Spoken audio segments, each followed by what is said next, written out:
everybody. We're back into the black.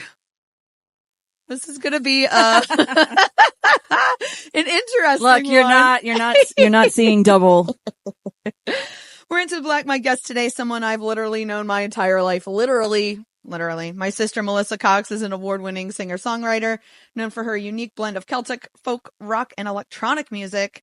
Not only is she a talented musician, but she also the owner of and chief sound engineer of Mockingbird Music Studios in Tauranga, New Zealand. Did I say that right?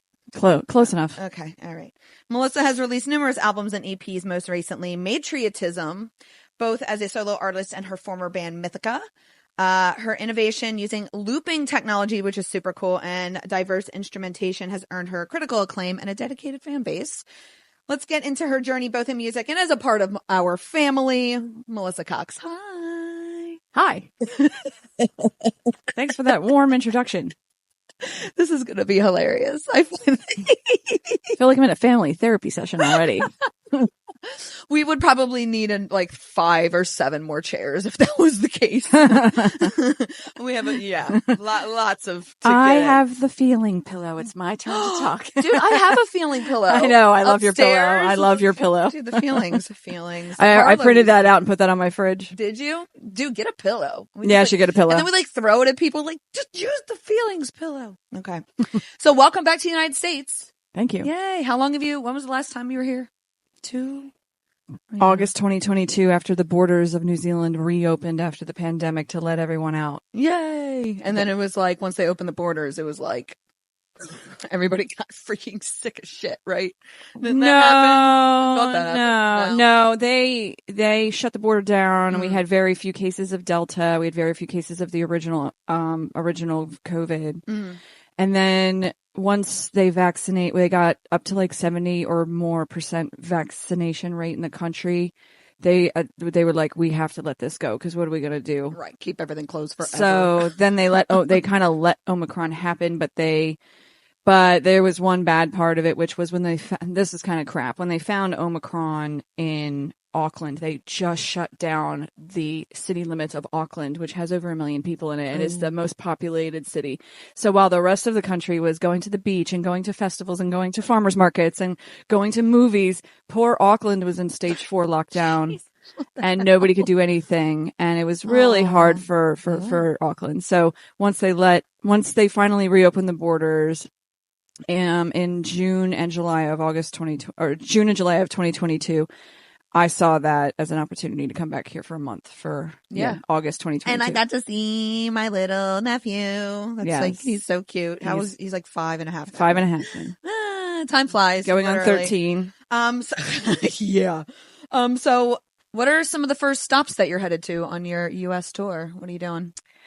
Well, I've already played 3 shows. The first show was at Garrett County Celtic Festival out in Friendsville, Maryland, the quaintest, cutest town I've ever been in. I would hope it's called Friendsville. Yes, and everyone's super friendly. Everyone was very nice. Yeah. I want to shout out to Barbara and Elizabeth and everyone in the Garrett County Celtic Festival for having me. Really appreciate it, you guys. They took a chance on me, to be honest. Oh, nice. Because they don't have my kind of music. So when they heard me, I think that they were happy to hear something different than just the same sort of music that you get at Celtic festivals, which is just a lot of sea shanties, which are great. I'm not knocking sea shanties and drinking songs and old Irishy ballads and lots of diddly diddly diddly, lots of jigs and reels. I don't do that. I do different artists like Sinead O'Connor.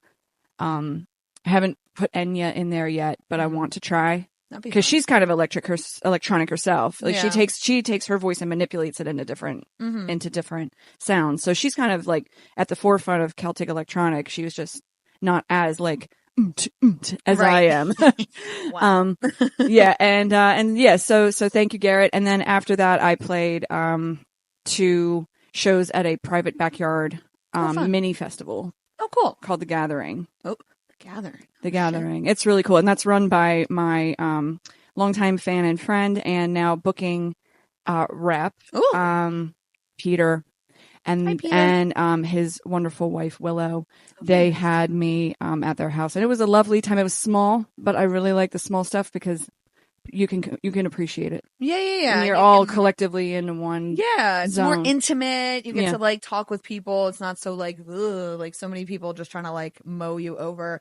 So what else is coming up? You just did those 3. I know you're doing one down at Dogfish. Yeah, there's that this Saturday, June 8th Mm-hmm. at Dogfish Head. Okay. I'm opening for a kind of a funky band called Yam Yam. Oh, okay. They must really like yams, but they're a very good band, and that's part of their Analog A Go-Go annual festival that Dogfish Head does. Yes. So if you're watching this before then, who knows?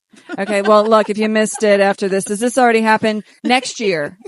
Analog A Go-Go. But then after that, probably the ones that that this will be posted by are Celtic Fling at the Pennsylvania Renaissance Fair. Oh, fun. When's that one? June 22nd and 23rd. Okay.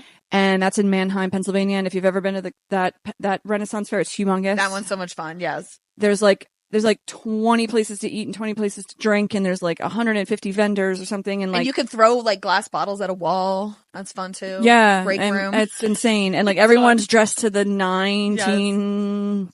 I was gonna say 1800s. The 18. Actually, you got to go way back. Everyone's dressed to the 1490s, and it's just incredible. And yeah, so we're gonna be playing there, and we're gonna be playing with a lot of really amazing Irish and Celtic bands. And again, they took a chance on me. They've never had anything like me that I know of. A lot of it's the same drinking songs and sea shanties and diddly stuff. And so I'm hoping that I can breathe a bit of that feminine ferocity, fresh air into the mix. Cause a lot of it is, look, let's be honest. A lot of the Irish and Scottish festival scene is men. So try to bring a counterpoint to that and I'm not bashing the men. You guys are gorgeous in your kilts, but yeah. And then after that, I have the Burke's Celtic Festival in Reading, Pennsylvania. Oh, wow. And that one's really cool. And and that's in Reading. So it's only 45 minutes from Wilmington. So if you're watching this and you want a good time with the kids at either festival, Celtic Fling or at Burke's Celtic Festival, come on down. Cause it's going to be a lot of fun. Awesome. Dude, that sounds so much fun. Yeah. I will have to check my schedule and see if I am around with the daughter. How many instruments do you play now? Well, I started on guitar and then I picked up mandolin years ago and then I picked up Irish whistles. Once you learn how to play one Irish whistle, you can play them all because they're just in different keys. Oh, okay. Interesting. If you get a bigger one, the holes are harder. I got a tiny F1 and I'm like, oh, this is really small. Like, yeah. I feel like the little like Pied Piper or something. Right. And then I can play ukulele, but I don't do it out live. Anymore? No. Well, I mean, cause it's not really Celtic. But I teach it to kids. And just a pro tip for anyone who has a kid or you yourself are interested in learning guitar and you're having a hard time with it, start on ukulele first and play that for 6 months because it'll get you strumming and it'll get you changing. But because the chords are so easy and because it's not hard to press down, it won't hurt your fingers. And because it's so small, you don't have to stretch. My recommendation 9 times out of 10, especially to adults or little kids who have a hard time holding a big guitar, is start on ukulele and then transition to guitar. And it's way easier when you do that. Interesting. And then, what else do I play? And then I don't remember. In 2017. 20-something. In 2017, when I had my miscarriage, yes. I picked up piano. Yes. But you can play the real piano. I can play Fur Elise, and that's about it. Chopsticks, maybe. I'm not. You used to play My Heart Will Go On. Yeah, but by Celine Dion. How old was I? You were good. I was like She 8. can read music. I was like 9. Yeah, I can read music, but I have no idea about key changes, any of that shit. Literally, I just sight read, and that's about it. Who knows? I was thinking about doing like I don't know if you know Odessa. It's like an EDM type ethereal, very chill. And I wanted to kind of do that, but I was like, I already have enough shit on my plate. I don't need something else. So if we were to start a band together, me, you, and the younger sister, Callie, shout out to Callie, what should the name be? Oh. Triple Threat. I have no idea. It's like I just have no idea. Those blonde bitches. Like I was going to say triple, toil and trouble. That's a good one. Seriously. Instead of double. Yes. Triple, toil and trouble. I love that. Yeah. Yeah. I mean, I'm secretly a witch. Shh. Oh shit, watch out. Actually, and I had not practicing. I've had this question. Have you ever hexed anybody? Me? Yeah. No, I don't practice. Oh, okay. I don't practice. I'm more of on the pantheist, Mother Earth. Gotcha. Okay. Mode. I don't practice. You are Taurus. You are very grounded. I don't practice. Okay. Yeah.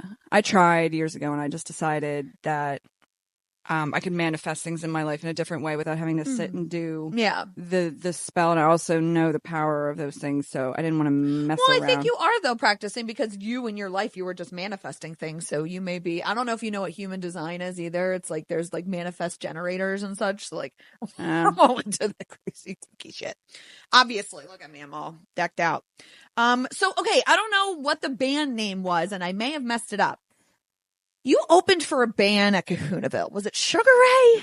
No. Who was it? Loud? That was two. It was Spin Doctors and Sister Hazel. That's who it was. Okay, because I was like, I could not remember. That went freaking life of me. Who the hell?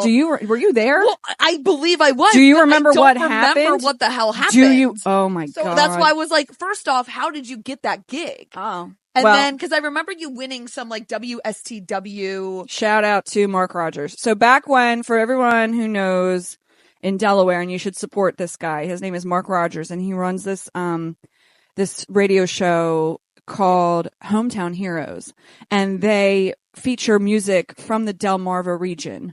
So Delaware, like Philly, Baltimore, Maryland, like pretty much anywhere around here.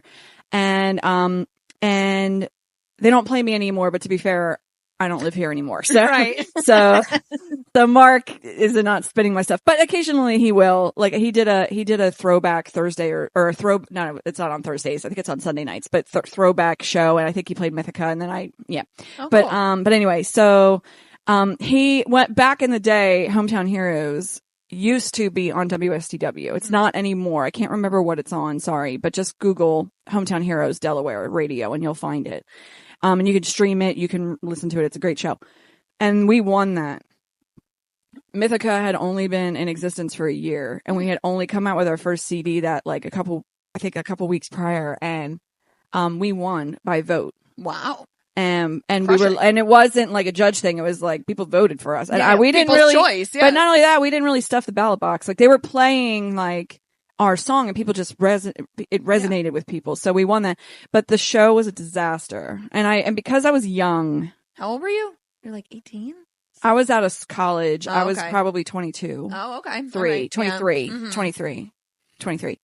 And because I was young, and this was like my baby, and like this band was my baby, and like we had a lot of like riding on this, like, and it was our big debut. Like we had probably 300 people in the audience. To be fair, we weren't on the same stage as Spin Doctors and Sister Hazel.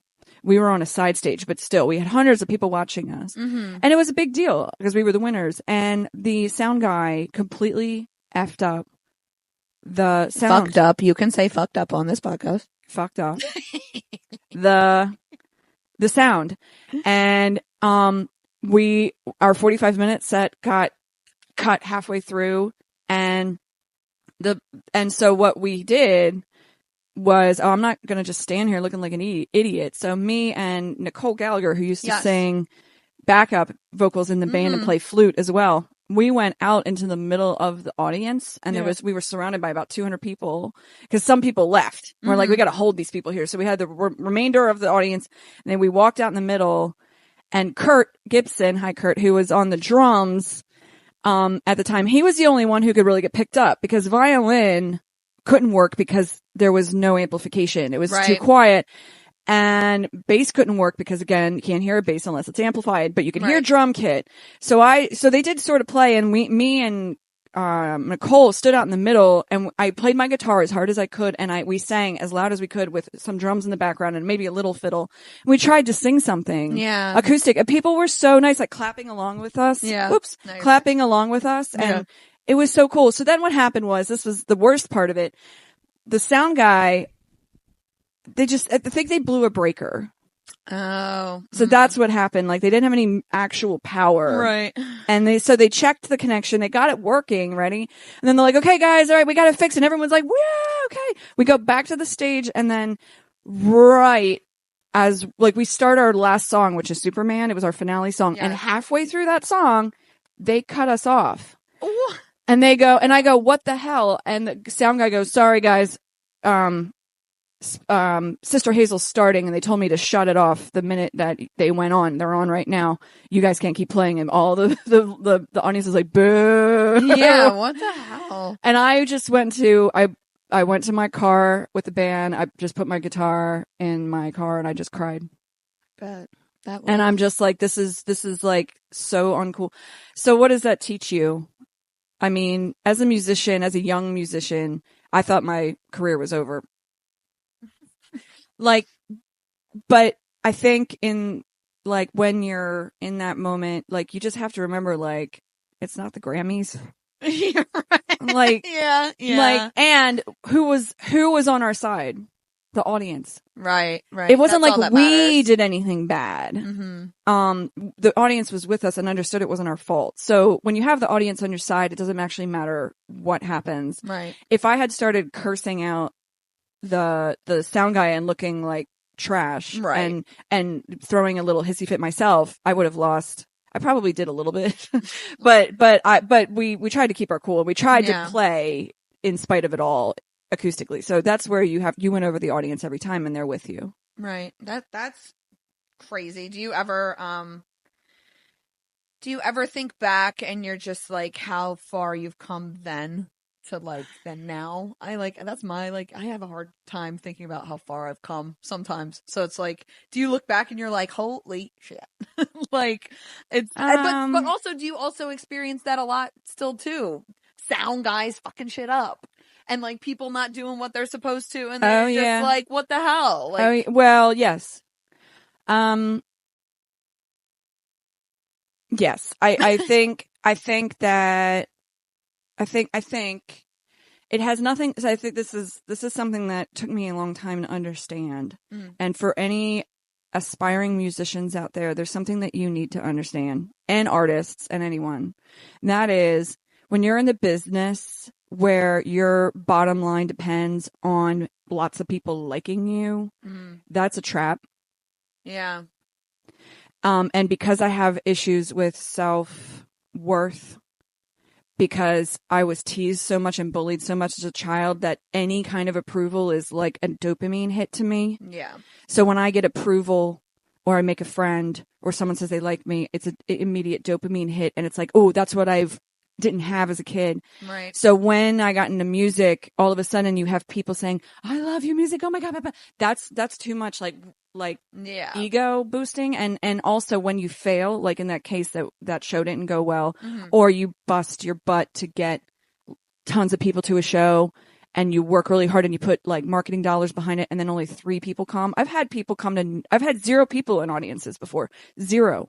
It's killer. So it's like, you can't base your worth on how many people come to your shows, or how many people buy a CD, or how many people stay on your mailing list or not. It's a trap.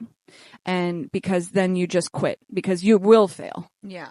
So that's my, you said, how far have I come? I don't measure my career in how far I've come and how many fans I've gotten, or how many CDs I've sold, or how many Spotify streams I've gotten. Right. Yeah.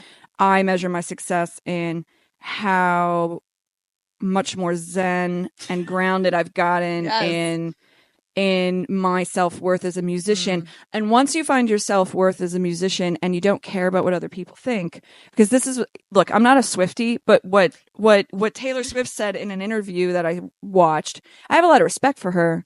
She said,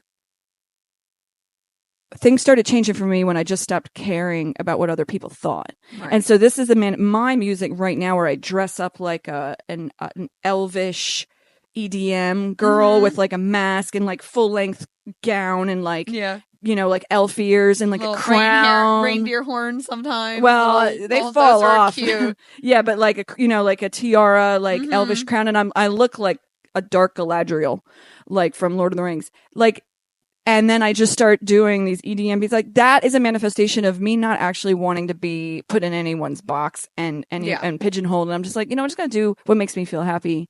And it's resonating with people. Mm-hmm. Like and so that's where I'm hoping that this will go, is like, I'm going to be true to myself as an artist. I want to be like the musical baby of Enya meets Bjork. Right. And that's where I find happiness. I don't find happiness in being all Bjork. Right. I don't find happiness in being all Enya. Yeah. I'm going to do what works for me, and it will resonate with people, hopefully. And that's I like what you said, like, not letting, like, the fans basically give you your worth. You know what I mean? It's kind of like social media dangerous. With the views. Yes. Views and views, likes, clicks. Yeah. Comments. And that is what is...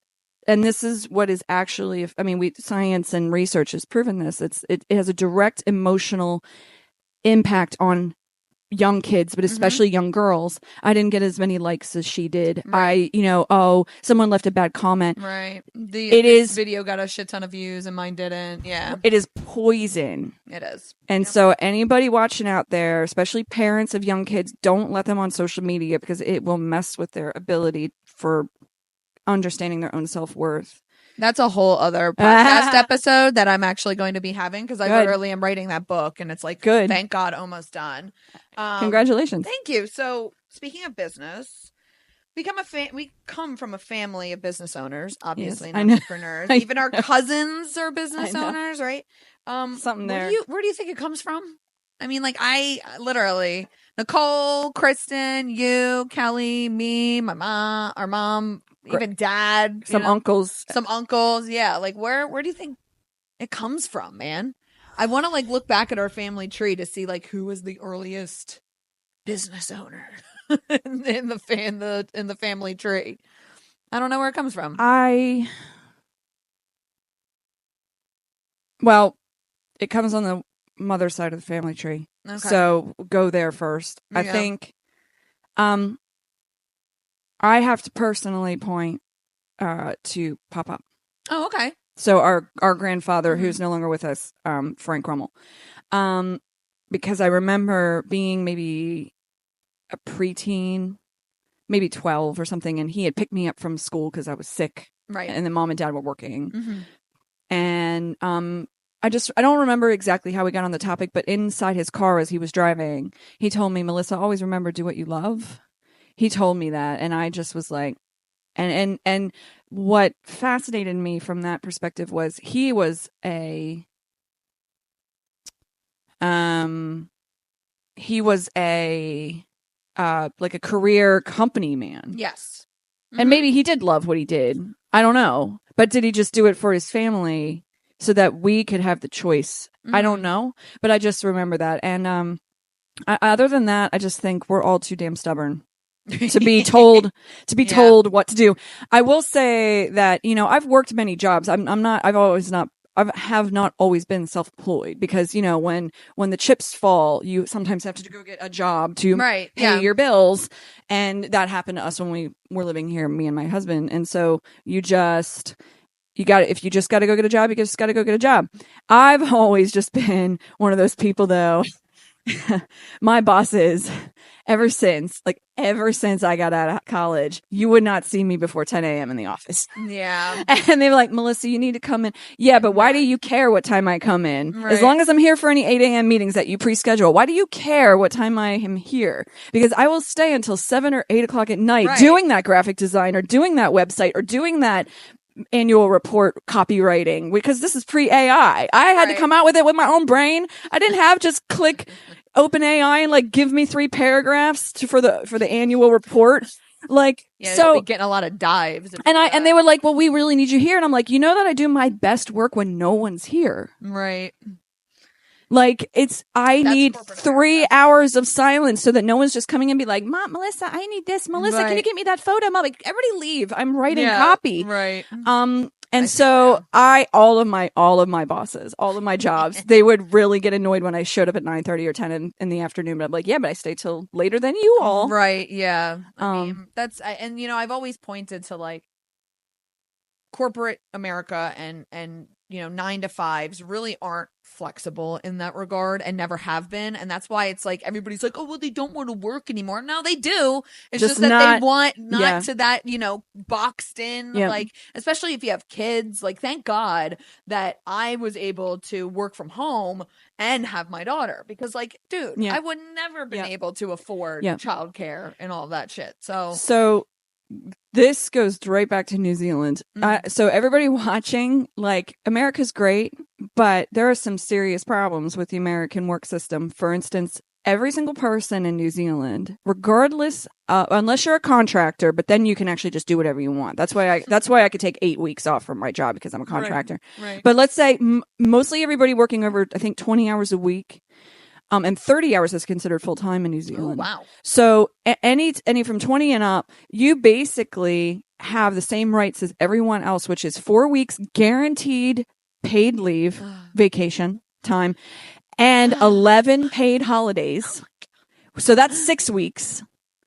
And I think it's like 3 days bereavement leave for people who are closest to you in your family who die, like parents, children, grandparents, etc. Wow. And then 1 day bereavement leave for close friends. Oh, wow. And then it's like 10 days of sick leave paid.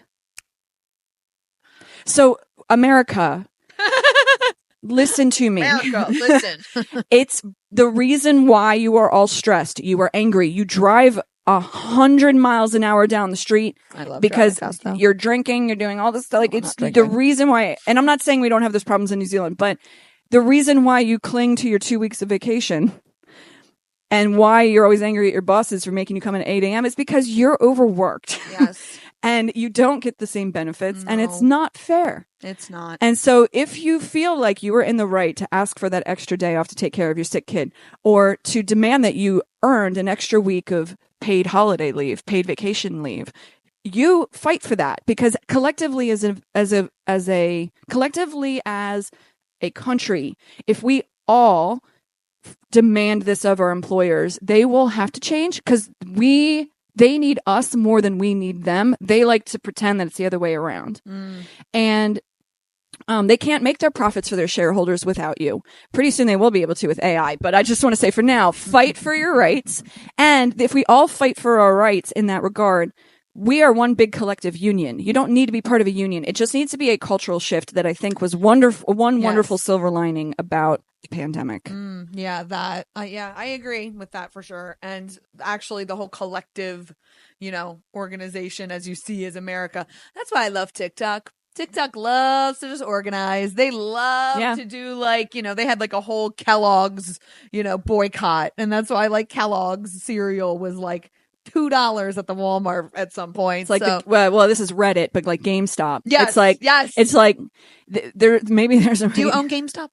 No, I don't. I don't trade in the stock market. Oh, okay, because it apparently surged. I know. I don't trade in the stock market. I see it as glorified gambling. Well, of course it is. It's all. So, speaking of AI that you mentioned, AI has changed a lot for business owners, including myself, but I know it's a double-edged sword regarding musicians and artists. Yeah. What is something you think that we could do to safeguard musicians from their content and art being trained on? Like, what is one thing? Because I know they have something for, like, artwork itself. Nightingale. You can use that. But what do you think would be the best thing for musicians to safeguard their art? So this is an area that I'm not as well versed in. Well, think about it. Like, what do you think because you're versed in technology. What do you think the future could hold, and like do something? I think the easiest thing would be, there has potentially, like, when you put out a song, there's always metadata attached to it. Yeah. Like, so you've got, the year, like, anytime you put my CD into a thing, it'll show you all the metadata, which is like the picture of the album cover, the name, the blah, blah, blah, credits, the year it came out, the copyrights if it was a cover song. Mm-hmm. So I'm sure that they could put some sort of tripwire in there that could maybe, like they're doing with Nightingale or whatever it's called, where it would jarble up. Right. But no, I mean, I'm terrified.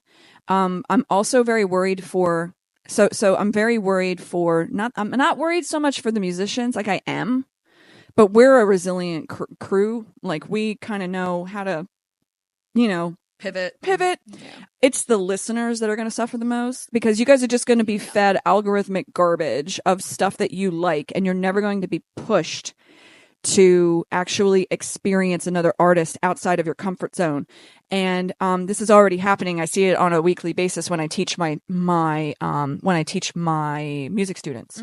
My job, not only, like, I tell them, it's not just my job to make you a better singer or make you a better guitar player or to make this choir sound good together. It's my job to push you guys, and I give them listening homework. Oh, okay. Have you ever heard of Led Zeppelin? No, who's that? Okay, go listen to these 3 songs and report back with what you heard. Nice. And they will fall in love with music that they've never heard before. Problem is as AI comes in, music teachers are going to be replaced with avatars. Well, yeah, but also I feel like musicians could also be replaced. We're already being replaced. Because there's this song on TikTok. I don't know if you've seen it. It's like, how in the hell you spell chauffeur? Yeah. Chauffeur. And it's like fancy Is pants. that AI Mr. related? Is that AI generated? Yes. I didn't even realize it. That's it was the problem. A meme. And then I realized on a TikTok video that song was AI generated. And I was like, so the video itself was generated too? The song was generated. The person on the video was pointing out that it was generated. Okay. And I was like, there's another problem that I'm seeing too, which so there's 2 camps. On the one side, of course, you have the people who are saying this is going to make my life easier as a musician, which is true. I literally just dropped a video saying all this. Earlier, I literally just dropped a video on my reels saying, like, there are 2 camps of social media or of AI. And then the people who are like doomsdayers who say this is going to ruin everything, and both can be true at the same time. Yes. And so that's fine. One problem that I have is, obviously we talk about the disinformation and misinformation machine for politics or for just anything in general. And there's a guy, I won't mention his name because I don't want him to kick me out of the group I'm in. But he is a music influencer and a music marketing strategist, and he's brilliant. You're brilliant. And the problem is that recently he's gone down the AI is amazing and you should use it all the time as much as you can hole.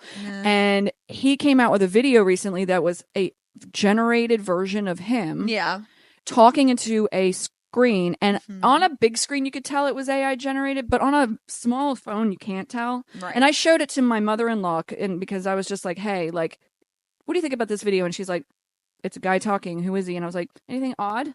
She's like, it's just a guy talking. I was like, that is completely AI generated. He's a real guy, but he's avatared himself. And she's like, what? Yeah. But here's the thing. He was proposing, he was like, you can reach lots of fans this way, because what you can do is all of a sudden you can do a video on one of your websites speaking fluent Cantonese, welcoming your members or your new fans to your music because they live wherever, or in a completely different language that you don't even know how to speak. And I went, well, that's not cool. Yeah. You are making it look like human.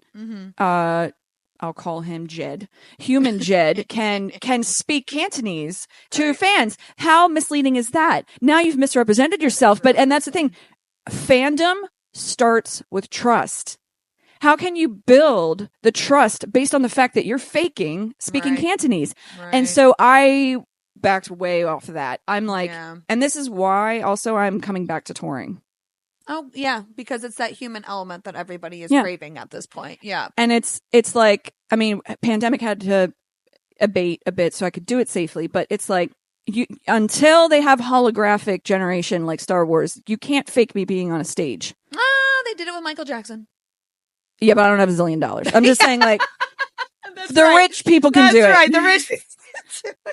The rich people could do it. But for now, you can't. I can't. And so, and nobody wants that anyway. No. Maybe we'll want that when you're dead. I don't know about that. I'll just have you hanging out down here. We'll hologram you in. You could be my co-host when you're dead. Oh man, that's a whole different. So as long as the royalties go to Aiden, my son, totally fine. Yeah, for sure. So, what is your favorite food you eat when you get back from the States that they don't have over in New Zealand? Yeah.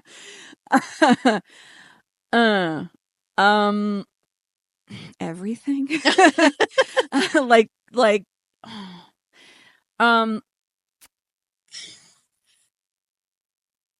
Just like really really good pizza, which I actually haven't had yet, to be fair. Like, I haven't sat down and had pizza. Where but you last go? time, Tony's. Oh, Tony's on 72. That's only because Matt, my husband, used to work across the street from the Air Corps. Oh, right. Which is now Bank of America. Yes. Yeah, or like he would go to that plant sometimes, and whenever he had to go to that plant, because he worked in the Elkton plant, that's what it was. But whenever he came over to that plant for something, he would eat at Tony's. It's good. Now, here's the downside to that. I have not eaten like that in so long that I feel immediately ill. Yeah. So I have to take it in very small portions. Had Letty's last night. Yes. Another shout out to Letty's on this podcast. Tom, we just got to get you on the podcast now because Letty's was great. There's no complaints at all. No. What else? I think, the array of organic food and vegan food, because I'm not vegan, but I try to be as vegan as possible. Yes, and the array of organic food in any supermarket is great. Trader Joe's. I love Trader Joe's. We don't have Trader Joe's. Yeah, they're getting some pushback, I guess, right now because they're trying to work with Starbucks and something else in regards to anti-union busting, which is obnoxious. So yeah, and I have a bone to pick with Trader Joe's. If this goes viral, # Trader Joe's stop the plastic, because they do use too much plastic. They do. And I will say, it's wonderful. So in New Zealand, they've banned all single-use plastics. So when you get a takeaway container, a takeout container, or like a doggy bag container after your meal, it's always going to be like cardboard or even recycled board or whatever. It's always going to be cardboard. Wow. It could be sugarcane based as well. Oh, wow. Forks, knives, spoons cannot be plastic anymore. Straws cannot be plastic anymore. We haven't had plastic shopping bags for 3 years. Yeah, Delaware now has no plastic shopping bags. Oh, okay, well, which is great, but annoying. Well, I was just out in Ohio, and everything, and also styrofoam. Styrofoam's disgusting. The styrofoam takeout boxes have to stop. Plus it's gross because your food's on there, and if your food's hot, it's literally melting the leaching styrofoam it and then eating into your food. That's disgusting. Oh, it's cancerous. Yay! There's stuff that I miss, but yes, all the good food that's bad for you. Yes. Well, if you need pizza, go over to Tony's on 72. Yeah. Actually, it's literally, I have to go to my dry cleaner today, and that's right next door. I'm going to get some Tony's pizza. Can we go together? Yeah, we can go together. Yeah. So what is it like to be a boy mom? Because I'm a mom of a daughter. Kelly has 2. Well, he's my stepson. He's older. He's cool. It's easier. We just played Scrabble last night. And right. He gave me a run for my money. Yeah, dude, he's smart as hell. He is smart. I'm saying I didn't raise him from 1 year old, from infant. No, I understand. So yeah, bonkers. So, I guess I'll tell this story. So we had a miscarriage. We tried for a year to get pregnant. Finally got pregnant again. Was overjoyed. Okay, but I was dead set on having a girl. Yeah. And when we went into the ultrasound place to be told, just to check up on everything, I was told that I was having a boy. And she kind of told me too quickly. She wasn't do you want to know? Okay, are you ready? She was just do you want to know? And I was like, yeah. Okay, it's a boy. And I was like, whoa. Yeah. Thank you for that run up. And and Matt was like, oh, yay. And then he turned to me, and the look on my face was like, oh, no. Because we don't get boys because we were sisters, and then we had all of our cousins girl are cousins girls except for 2 or 3. We had girl cousins all the way up until 3 or 4. Brian and BJ were born. So they were we were probably 8 or 9 or 10 when they got born. So we didn't understand. We were just always girls. And we were always doted on. Yes. And we were always playing tea and house and doctor and nurse. You were playing tea. I was playing poker with the teacups. Right. That's true. I was not playing tea, but yeah. So I mean, so when I got told I was having a boy, I left the ultrasound place in bawling tears. Oh, no. And all the people in the lobby thought that I had gotten really bad news, the baby wasn't living anymore. And people were and Matt's like, stop it, you're making a scene. Just So we go out to my car and like, I think we drove separately, because he had to go to work and I had to go to my work or something or home. And so I got in my car and I was like crying and I called Mom. Right. And I was crying a little bit. Mom, yeah, honey. Oh my God, are you okay? Yeah, I'm fine. We went to the ultrasound place. Oh my God, is the baby okay? Yes, Mommy's, he's fine. And she goes, he, and I was like, it's a boy. And my dad goes, grandson. And I can't remember if it was on text or on maybe like text and phone. I just remember like me telling Mom, I just don't know. I didn't want a boy. This is crazy. Like I wanted a girl. I don't know what I'm going to do with a boy. I'm going to like, how can I raise a boy? And Mom, she goes, oh, Melissa, don't be ridiculous. And I was like, what? She goes, who did you get along with the best as a little girl? That's right. And I went, Adam and Gregory. And who was your favorite cousin that you babysat? William. Cutest. Yes, William. Sorry, William, if you're watching this, you were the cutest little 4-year-old. I babysat him. Velociraptor. And when he slept over, I would sleep with him. Oh. And I was like, probably, how old was I when he was born? Probably 13, 14. Yeah. So I would watch him right up until I went to college. And like, he was like, he was so sweet. He's my little Star Wars buddy. He still is very sweet. I know. And oh my God. And Mom's like, you're going to be fine. You're going to be the best boy mom ever. And I was like, okay. And I, you know what? I am. You are. I mean, it was rough going. Yeah, I bet. Infancy, I could do without. I breastfed him till he was 3. I couldn't. I co-slept with him still. Yeah. On trips, I co-sleep with him. At home, we sleep apart, but he'll occasionally come get me, and we have a queen bed for him, so I can sleep with him. Yeah. But he's a little mama's boy, but you know, it's really good. The anger, he's finally come to understand. Mm. Oh, good. Yeah, like, little boys have a lot of testosterone, so dealing with the anger. Yeah. Oh, and plus, I mean, he's fat. Dude, you should have seen him he hula hoops like a champ. He gets it from his mama, obviously. My daughter can't even hula hoop. I'll teach her. Okay, yes, please. But he's also fearless. He literally. So, like, if you ever go to a climbing wall place, like just like in an indoors gym climbing wall, we just went to one at my father-in-law's the college that he used to work at. He still gets free access. So very cool. We harnessed Aiden up. He climbed the entire wall all the way to the top and rang the bell 3 times. No way.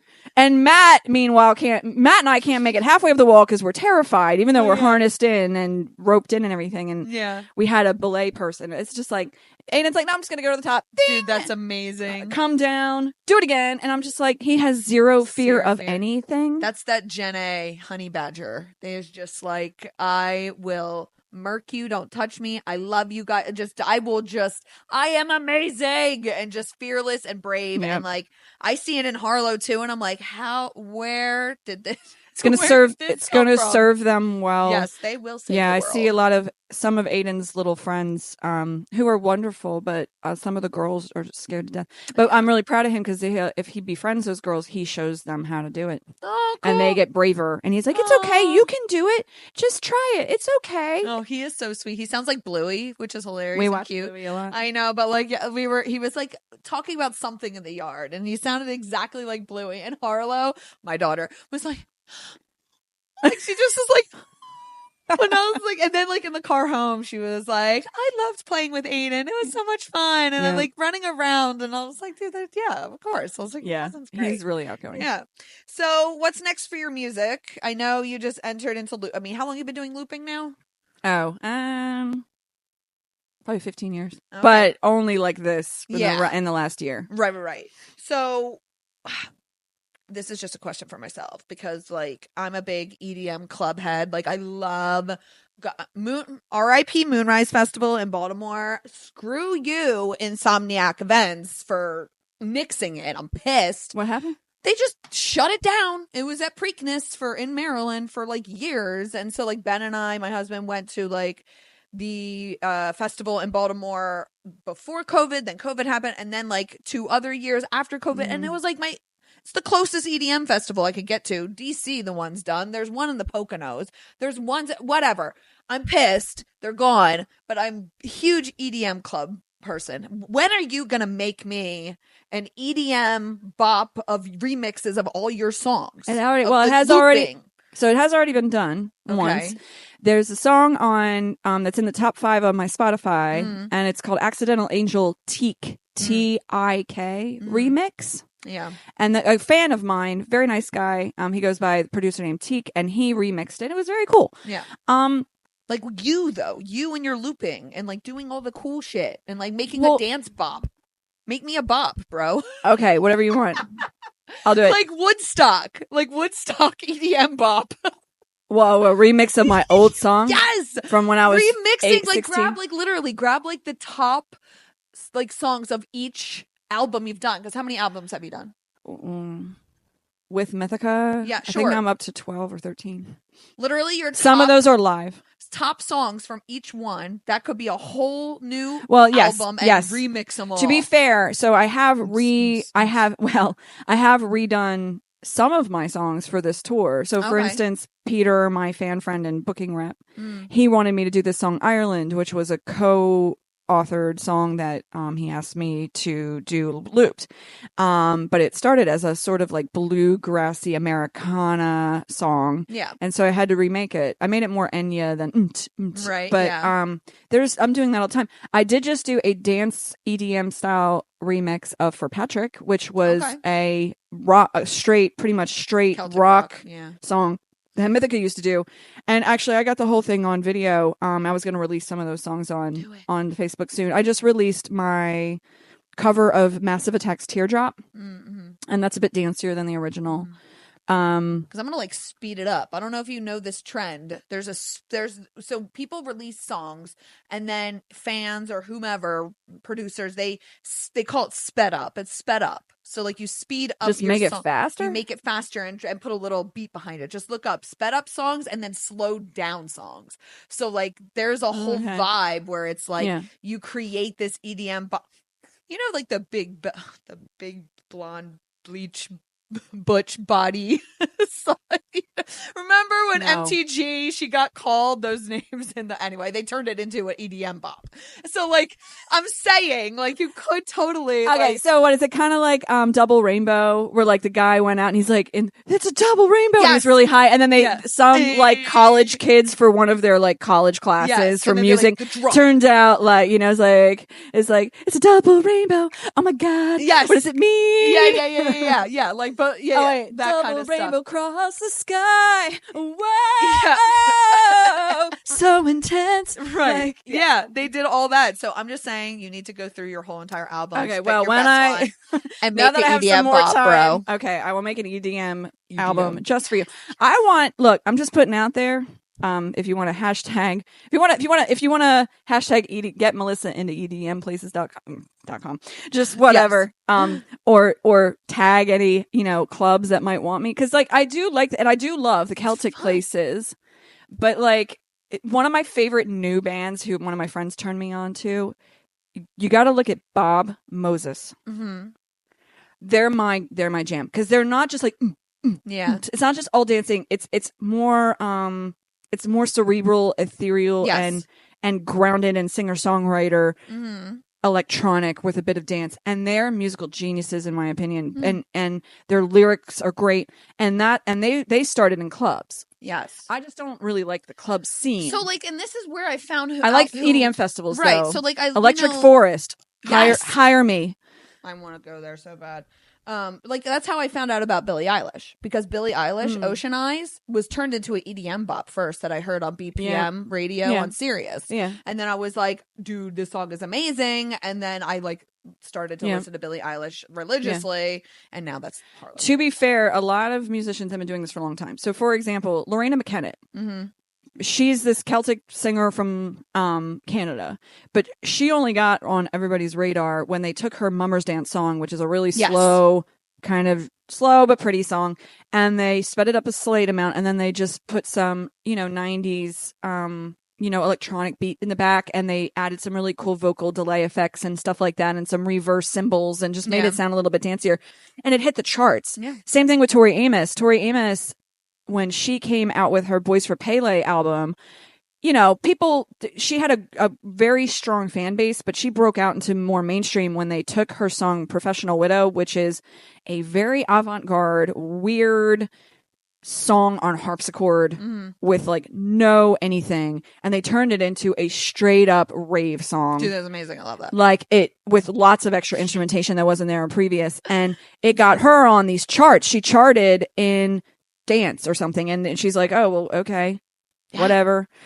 They always do it to artists. For instance, another one, sorry, just to point this out, that this has been going on for decades. I know. Paul Simon, Art Garfunkel, Simon and Garfunkel. Everybody knows that original Sound of Silence song. It starts out with the electric guitar. Dun, dun, dun, dun.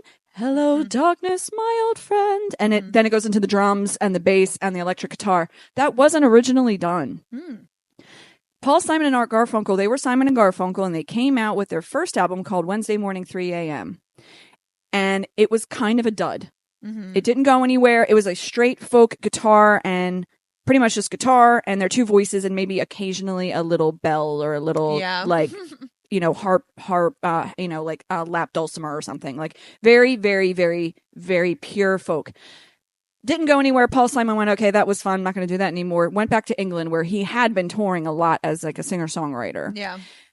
And then his label didn't tell him that they're going to take that song and turn it into a folk rock song with drums, bass, and electric guitar and release it as a single without his permission. And it went straight up to number 1. What? I just read his biography, so I know all this. And he didn't know. Yo, what? I mean, thank God he was cool with it. He was not happy. He with wasn't it. happy he with was it? Pissed What? off. Oh, Art Garfunkel was like, yes! Right. And because Art Garfunkel, he had a much broad, but see that here's the other thing. Who was big back then? Bob Dylan. Oh, right. And Bob Dylan, everybody thinks that Bob Dylan and Paul Simon get along. Paul Simon hated Bob Dylan. He thought that he was bastardizing the pure folkness with some of his blues and then some of his like stupid lyrics because they weren't poetic enough. And also eventually Bob Dylan got into folk rock. Paul Simon looked down his nose at folk rock. Oh. We just don't consider that because we have had folk rock for decades now. Ass. So anyway, so they've been doing this to music for years where they take the folk stuff and then they like kind EDMify it or they folk rock it and they add stuff in order to reach a wider audience. I don't mind doing that. I'm already kind of doing that with my live shows now. I just need something to dance to. I will give you. I already have some stuff. Let's go. Yes. Let's go. So anything else you want to leave the audience with? We have a few minutes left. Hen, where can we find you? So if you go to my website, melcoxmusic.com. That's M-E-L with an M. M-E-L, Mel, coxmusic.com, and you go to the menu and you click on free music, or you click on the button, get 3 free songs. You can download 3 of my songs, my best songs, and that'll put you on my mailing list to know when I'm playing other shows or when I come out with new free songs, because I give a lot of my music away. If you want to go on Spotify, type in Melissa, 1 L, 2 S's, Cox, and you can look for Melissa Cox artist and follow me, stream my music, add me to playlists, and share, because I hate the algorithm. And don't we all? I hate Spotify, but they raised their prices again, so everybody's kind of pissed off at them right now. And no, and I'm not getting that. No. You know, and then there is a PayPal button at the top of Spotify, which if you want to donate, you know, a couple bucks to me, that would help me. Get her gas, give her some gas money to get to her gigs. Honestly, you know what I mean? Yeah, but you know, follow me on Facebook, on Instagram. Heather dragged me onto TikTok. I'm under at Melissa Cox Music. Yes. At TikTok, on TikTok. But can I ask you what's going on with TikTok now? What's happening? Who knows? I mean, it's an election year. You know what I mean? So it's in the courts. Don't right they have now. 6 months? No, see, but that's the thing. Like is it just gonna be tied up in litigation for years? I believe so. So it's not like, and then I think that random number is not going to do anything. And again, it's election season, so I doubt. I mean, it could have gone to Biden's desk right now, and he could have signed it, but he did not. So.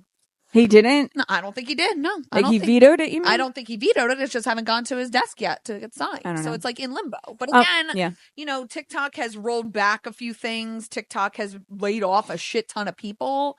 So again, who knows? Yeah. But That's why I preach omnipresence. So follow her on Facebook, Instagram, TikTok, sure. And then, sign up for a newsletter because having your own real estate is the most important thing. Yeah. One other thing is, because this is this is not a local show, right? But you do focus a bit on Delaware. So Delaware, if you're in Delaware region, I'm playing at Rockford Park on Monday, June 24th with my violin player from my old band Mythica. Her name's Erin Flynn. She's also playing piano as well. And, we're going to be playing in the park. It's free. So bring a picnic and a blanket and some lawn chairs. And some chairs, yeah. Yeah, and it's going to be I think it's going to be right in front of the Rockford Tower, which is a really cool backdrop. Especially since my dad does the Rockford Tower replicas. I told him he needs some of his replicas on my merch table. Yes, seriously. Yeah, at my merch table. So yeah, it's been fun. But thanks for having me on. I'm really proud of what you've accomplished. Oh, thanks. And everyone who hires her, you're smart. Oh, thank you. I appreciate that. And I have no idea when this is airing and or who's coming next. So you're just going to have to find out. So thank you guys so much for being here. Into the Black. We'll see you next time.